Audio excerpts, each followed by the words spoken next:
Manchester Polytechnic graphics department in the library, and a pop art book. Might have even been a Hamilton book, I don't know.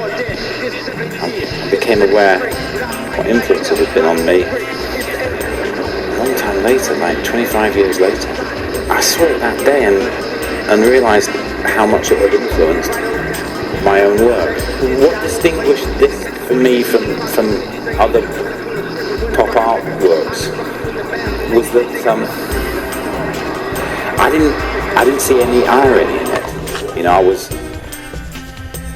aware enough to realise, you know, when I was 20, that a lot of the American pop art had this degree of irony, and I didn't sense that in this piece.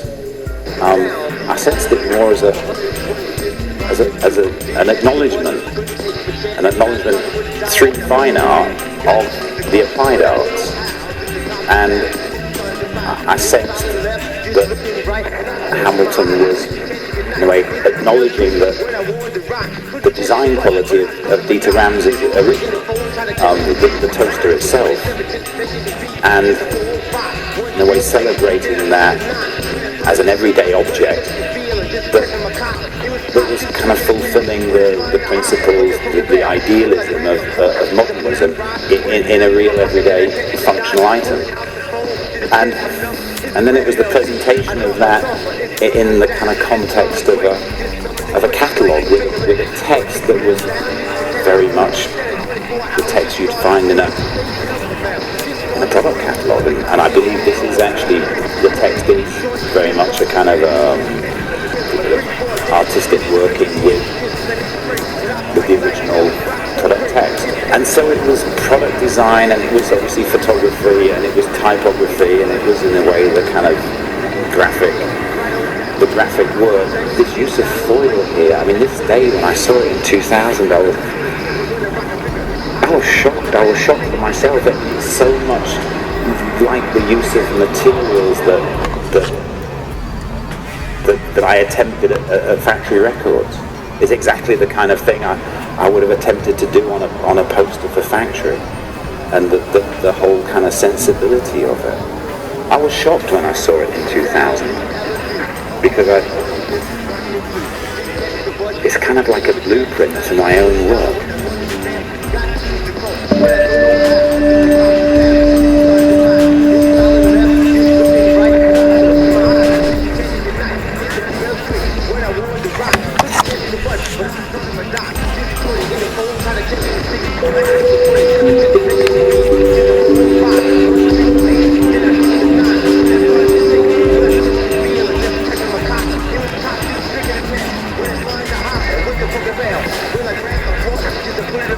I'm kind of curious now about my awareness of Richard Hamilton.